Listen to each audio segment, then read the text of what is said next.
always fantastic getting you on the mic. What's going on, my man? How you doing this morning? Oh, I'm wonderful. Are you kidding me? Just, second day of shoulder pads for training camp. The boys are flying around yesterday. Vibes are high. It's a great day to go out there and be a 49er. Yeah, and there's got to be a different feeling when you put the pads on first day of practice. They say that training camp really starts when people start hitting each other. How'd that feel yesterday? It felt really good. Just football without shoulder pads, so like OTAs in the first week of training camp, there's a lot of good things you get out of it, but you can't really see what type of football player a guy is until their shoulder pads on and stuff like that. So just kind of allows guys to actually play the game the right way, put their shoulders on people, hit a little bit. Allows offensive linemen to actually block people because now they can put their hands on shoulder pads instead of just Nick Bosa being super slippery and getting 10 sacks at practice just because you can't block him. So hopefully our guys have a better chance now of doing that. So that's the whole goal of it, and we're just taking steps forward one day at a time. What are these days like for you? I think fans sometimes don't realize how long a day it is. I mean, we're here because the show starts at 6 a.m. and it's like, yeah, George Kittle's coming on before 7, and I'm thinking, well, that means he's here before 7. What is a typical training camp day like in terms of get up, meetings, and just take us through the whole day? Let's see. I think our first meeting really starts at 8 o'clock. A lot of guys get in here early because you want to eat breakfast, get some body maintenance stuff done. We have great facilities for guys to do ice tub, sauna, all that type of stuff. So then we're, treatment starts at 7. We're on at 8 o'clock. A little team meeting at 8:30. A little a position meeting to go over the script that we're going to talk about. What plays we're going to run today. And you got 35 minutes to get ready for practice, 40 minutes to get ready for practice. You're out there till just after noon. And then Kyle does a good job. He gives us a 2-hour break. Whether that's, you got to eat, you want to get a workout in, do you have some other body maintenance stuff you want to do. And then we're in meetings for the next 3+ hours, and then we have a walk that starts at 6 p.m. Yeah. And we're home at 7:15, 7:30. Yeah, long day here at Levi Stadium. George Kittle. That's a good 12-hour day. Of course, the voice you hear here live on the Murph and Marcus Show. George, big offseason for you. Of course, you were the star of the Netflix show Receiver. My question is, are you going to be the star of next season when they change it to Blocker, once we get some love for the guys actually in the trenches, you and the big boys in the middle? I would absolutely love that. We had a good idea of, should do an offensive line show and just have one from each position. So you have a left tackle that follows, you got Trent Williams, you got a left guard, you got a center, right guard. I think this would be really fun for guys to see it. Now, I know people want to see, the ball getting caught and running around and touchdowns and stuff like that. But when you see a nice B block between a center and a guard, a guard and a tackle, that's absolutely incredible. Yeah, and it's one of my favorite things to watch when you're putting people on your back. And I know how much you love blocking, you love the run game. I got to ask, what's the better feeling, catching a touchdown pass or getting a pancake block? Oh, geez, man. I'll say this. I thoroughly enjoy pancaking somebody. There's not a lot of things that make you feel like that.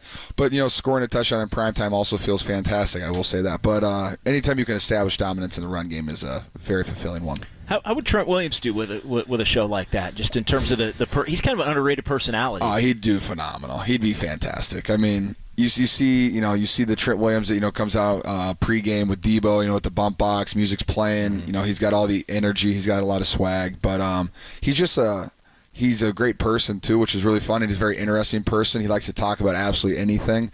And then when you get an iPad in his hands, he'll just talk football with you for an entire flight. It's very entertaining, and Trent would dominate a show. Yeah, just like you guys dominate the left side of that line. What's it like lining up next to him and just knowing that the guy in front of you damn near has no chance? I've played alongside a lot of really good tackles. I've been very fortunate. Joe Staley, McGlinchey, McKivitz, has really come around, and I think he's going to have a fantastic year this year. Just the longer you play with somebody, the better you get playing next to him. But really with Trent he's just the most athletic person I've ever seen on a football field, and I just basically have to help him out by not getting in the way. And then he'll just do the block. And it makes my job really, really easy, and it's really fun to play alongside someone that much. And the communication, he's very smart. He'll talk about, the rotation, stuff like that. We're very good at communicating, about pressures and stuff like that. So just being able to run alongside of him and get out of the way of the train coming down the tracks is really fun. What have you noticed about Brock going into this year and the off season, and maybe a little bit bigger, but that first full off season doesn't have to worry about rehab? What have you noticed that's different as he looks to maybe level up again? I feel like he's just more comfortable with the offense. That's really he seems very comfortable with it, and he seems like he's taking it and making it his offense. Just his confidence in the pocket, throwing the ball telling guys, hey, you need to do this. Like, you need to push your route depth here. Yeah, you need to run out of it. Like, he just has this confidence, and he just has this, like this is my job, and, like, it's not something that I want to say, like, you're always fighting for your job, but it's like he was like, I'm making this job better. Like, I'm getting better while I'm out here. I think he said it too. Like, he was like, I want to be great every single day, and you can see that mindset on him. Like, he is dialed in and just locked in every single rep, and I just appreciate someone like that because he's just getting better.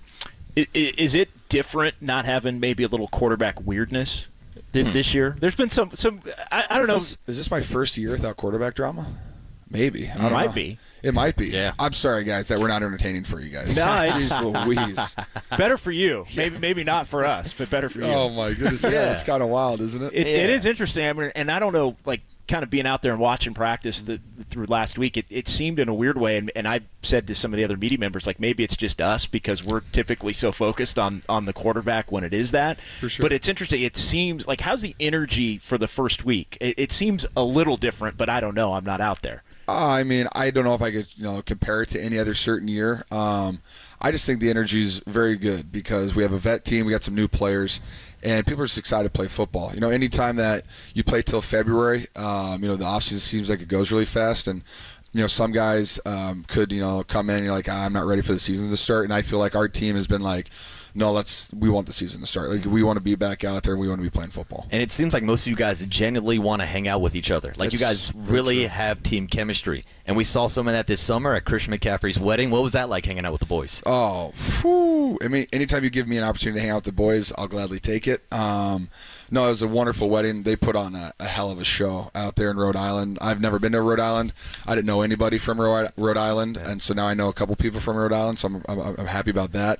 But it was just it was a spectacle. It really was. They did such a good job, and they invited a really fun group of people too. You had a lot of the Carolina Panthers players there too. Anytime I can hang out with Greg Olsen, that was really fun. Cause it was a week after Tight End U, so I just saw him, so I got to see him again. It was a wonderful event put on by those guys. Yeah, and I actually wanted to ask you about Tight End U. How'd that go this summer? Oh, it was wonderful. We had 75 guys show up to Tight End U. We were able to throw a concert this year, which was pretty fun. We had John Purdy, Chase Rice, Jelly Roll headline for us, which very, very happy and thankful for them to do that for us. And then besides that, I think we raised close to $1 million for charity too, which is pretty cool. Congrats. Yeah. There are some new names in the tight end room. Yes, there are. Besides yourself, who stands? Give everybody kind of a little scouting report for the new guys that are going to be a couple of them at least a part of this team. Yeah, no, this is the newest tight end room I've been a part of. I think so. Let's see. Right now we got from last year we have Braden Willis from Oklahoma. He's going into his second year. He's taking some really good strides for us. He was our number 3 tight end towards the end of last year. You guys saw him play a little bit here and there. He's taking strides forwards. He's learned the offense. He's more confident in it. He's comfortable. You'll see him out there. He's doing tight end reps and he's doing some fullback reps too. Just we don't want to make Juice tired. We don't want that for him. But Braden's doing a really good job. He's understanding the offense, and like I said, like he came back with a good intent. Like, hey, I'm not a rookie anymore. Like, I'm here to earn a good spot. Cam Latu, significantly having a better training camp than he did last year, which is really fun to see. When you miss an entire season, with a knee thing, and this is the last time he was in shoulder pads was the end of preseason last year. Wow. So he's doing very good for that, which I'm excited to see. He's taking big steps forward.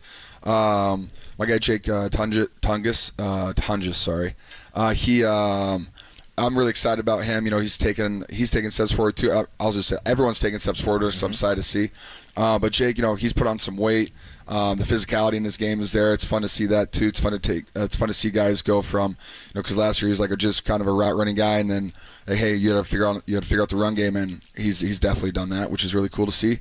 Then we got my young guy Mason Pline, which was fun. He trained with me the whole off season, so I'm a little biased towards him. Mm-hmm. He's a solid kid. But definitely he's a football player. It's fun to see he's got a great mindset. He's got some grit to him, so excited about that. And then my 2 vets between Eric Saubert and Logan Thomas.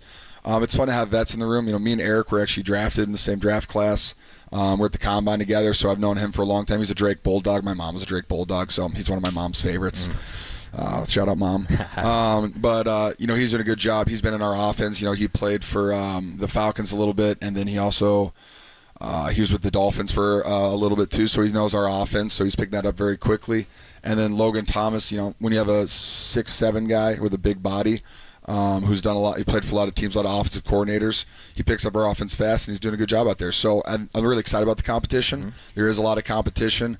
And I think the tight end battle is going to be really fun to watch this whole training camp. It seems like competition's a big theme with this team, whether we're talking about training camp, the first-team offense going against the first-team defense. We talked to Fred Warner last season here about the back and forth, that trash talking. How much does that competitive nature kind of drive this team? I think everyone's incredibly competitive because we want to win. From my first 2 years here when we weren't a very good football team and, we had some injuries and stuff like that, but we weren't winning a lot of football games, to 2019, winning the NFC, going to the Super Bowl, not winning that.